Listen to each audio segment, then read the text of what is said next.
তো এই ভিডিওটা অনেক আগে করছিলাম, সময়ের জন্য আপলোড দিতে পারি না। জমিনটা দেখতেছেন, এটা পুরা ফুল পানির নিচে আছে বর্তমানে। টানা 2 দিন বৃষ্টি হয়েছে, এই 2 দিনের বৃষ্টিতে পানির নিচে তলিয়ে গেছে। এই জায়গার যাবতীয় ধান যা আছে সব পানির নিচে তলিয়ে গেছে। ওই ভিডিওটা আমি আপনাদেরকে সময় করে দেখাবো। হ্যালো গাইস, আসসালামু আলাইকুম। সবাই কেমন আছেন? আলহামদুলিল্লাহ আমি অনেক ভালো আছি। তো প্রথমে কে কেমন আছেন কমেন্ট করে জানাবেন। তো আজকে আবারও আপনাদের সামনে একটা ভিডিও নিয়ে হাজির হইলাম। তো ভিডিওটা হলো এরকম যে অনেকে অনেক মন্তব্য করছে যে এই যে আমি আগে একটা প্রথমে ভিডিও দিয়েছিলাম আমার পেজে আর ইউটিউবে। তো কাঁটাযুক্ত মানে একটা ডাল নিয়ে আমি রাস্তায় আটকাইছিলাম। কেন? আর কাটা দেওয়া তো ঠিক না রাস্তায়। হ্যাঁ, কেন আটকাইছিলাম বা রাস্তায় কাটা দেওয়া ঠিক না, এটা আমি আপনাদেরকে দেখাবো কেন ঠিক না, আর কিছুই দেখাবো বিস্তারিত সাথে। এটা আমি কতটুকু স্বাচ্ছন্দ্যবোধভাবে জীবনযাপন করানো যায় সেটা আপনারা এই ভিডিও দেখলেই বুঝতে পারবেন। তো আশা করি আপনারা ফুল ভিডিও দেখবেন আর আমার পাশে থাকবেন। তো দেখতে থাকেন শেষ পর্যন্ত। আর হ্যাঁ, আরো কিছু দেখাবো, তো সাথে দেখেন।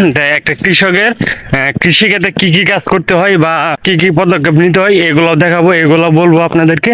আর কৃষিক্ষেত্রে মানে কতদিন পরে পরে আসতে হয় বা মানে আসলে কি হয় বা না হয় এটা বিস্তারিত আপনাদের সাথে বলবো। অনেক বড় একটা বন্ধ। হ্যাঁ, তো এইবার আল্লাহর রহমতে অনেক ধান হয়েছে, কাইটে নেওয়া যায় নাকি? আল্লাহর রহমতে কাইটে নেওয়া যায় তাহলে মানে স্বভাবে মানে একটা গৃহস্থ মানে ধানগুলা কাইটে নিল। এটার কোনো আশা ভরসা নাই ভাই, যে আমরা যে ফসলটা করছি এটার কোনো আশা ভরসা নাই। ধরতে গেলে জোয়া খেলতেছে এক প্রকার। এই ধান হয়ে গেছে, ধান বাইরে পড়ছে, ওই ধানও খাইয়া ফেলাইছে, এরকম রেকর্ড আছে আমাদের এই অঞ্চলে। এই ধান যা খাইবো না এরকম কোনো কথা না। গৃহস্থটা আপনার এই গৃহস্থিটা করতে গেলে আপনার টাকা কম খরচ যায়, তবে লাভবান অনেক হয়। গৃহস্থীরা টাকা কম খরচ দেয় আর লাভবান হয় অনেক গৃহস্থরা। দেন আস্তে আস্তে কথা বলতে বলতে আমার ক্ষেতের কাছাকাছি আসা পড়ছি। তো এই যে দেখেন,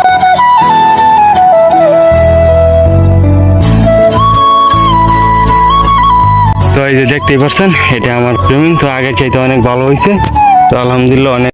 তো এই ভিডিওটা অনেক আগে করছিলাম, সময়ের জন্য আপলোড দিতে পারি নাই, তো আজকে আপলোড দিলাম। তো এই যে আমার পিছে যে জমিনটা দেখতেছে না, এটা আমার দাদার ক্ষেত। তো এই ক্ষেতে প্রচুর ঘাস হয়েছে, ঠিক আছে। তো একটা কামলা লইছে, এগুলা বাঁচতে আছে। হ্যাঁ, প্রচুর পরিমাণে গাছ হয়েছে। এগুলা বাইচা না দিলে যে কীটনাশক সার ব্যবহার করবো সবগুলো খাইয়া ফেলবো ঘাসে, ঠিক আছে। ধান ক্ষেত কিছুই খাইতে পারবো না, যার ফলে ধান হইব না, কম হইব। তো যারা গ্রামে থাকেন তারা তো জানেনি কিভাবে কৃষি চাষ করতে হয়, ধান চর্চা করতে হয়, তাদেরকে আর মানে বলার কিছু নেই। হ্যাঁ, জমিনটা দেখতেছেন, এটা পুরা ফুল পানির নিচে আছে বর্তমানে। টানা 2 দিন বৃষ্টি হয়েছে, এই 2 দিনের বৃষ্টিতে পানির নিচে তলিয়ে গেছে। এই জায়গার যাবতীয় ধান যা আছে সব পানির নিচে তলিয়ে গেছে। হ্যাঁ, ওই ভিডিওটা আমি আপনাদেরকে সময় করে দেখাবো। তো সময়ের জন্য আমি ভিডিও করতে পারতাম। তো আমাদের জমিনের ভিডিও তো দেখলেনি কিরকম হয়েছে ধান। তো এর আগে অনেক ধান বাইঙ্গা লাইছিল এক সাইডে দিয়ে মাছ মারতে গিয়ে। তো ওইটা এখন আলহামদুলিল্লাহ অনেক ভালো আছে, ভালো হয়েছে। তো সামনে দেখতে পারবেন যে এইখান দিয়ে ধান ভাঙছিল, ওই ভিডিওটা।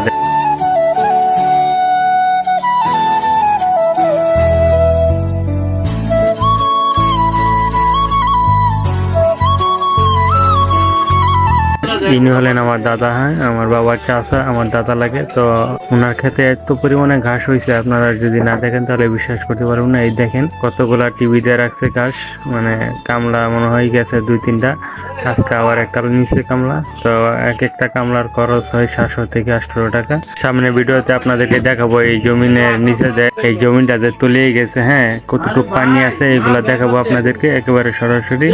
তো সাথেই থাকেন। তো আমার ক্ষেত আলহামদুলিল্লাহ এখন আগের ক্ষেতে অনেক ভালো আছে। এই যে টুক দেখাইছে টুকি মানে মাশাআল্লাহ অনেক ভালো। তো এখন বর্তমান আমার ক্ষেতে পানি আছে প্রায় 8 পানি আছে, 8 উপর পানি আছে। তো দোয়া করেন, পানির নিচে সব জমি তলিয়ে গেছে বর্তমান। তো ভিডিওটা দেখতে থাকেন লাস্ট পর্যন্ত।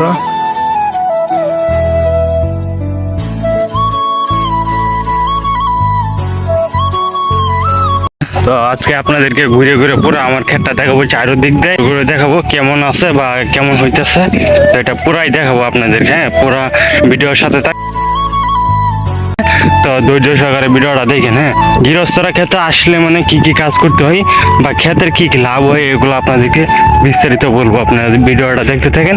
দেন এই যে পাশের ক্যামেরা দেখেন। আপনারা আমার আগের ভিডিওগুলো ওই ভিডিওর মধ্যে দেখাইছি যে এখান দিয়ে মাছ মারার ফাঁদ পাইতে অনেক টান বাইঙ্গালাইছিল, ঠিক আছে। তো অনেক বিভ্রান্তির মধ্যে পড়ছিলাম, তো কাটা দেওয়া হয়েছিল এর জন্যই। তো এখন দেখেন কত সুন্দর করে ধান হয়েছে, আবার নতুন করে লাগানো হয়েছিল বলে অনেক সুন্দর করে ধান হয়েছে। তো দেখতেই পারছেন কিরকম ধান আছে, তো আগে কিরকম ছিল, তো দেখতেই পারছেন।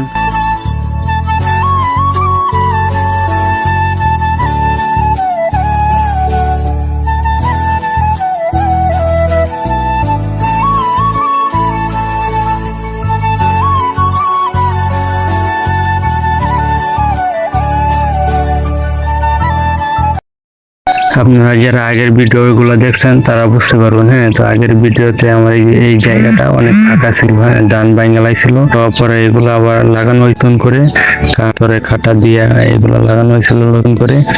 তো এখন তো দেখতেই পারছেন কি পরিমাণে ধান হয়েছে, আগের মতন ধান হয়ে গেছে, পুনরায় আগের মতন হয়েছে। তো আমার কাঠা দিয়ে কি লাভ হয়েছে না ক্ষতি হয়েছে এটা আপনারা বলে যাবেন। হ্যাঁ,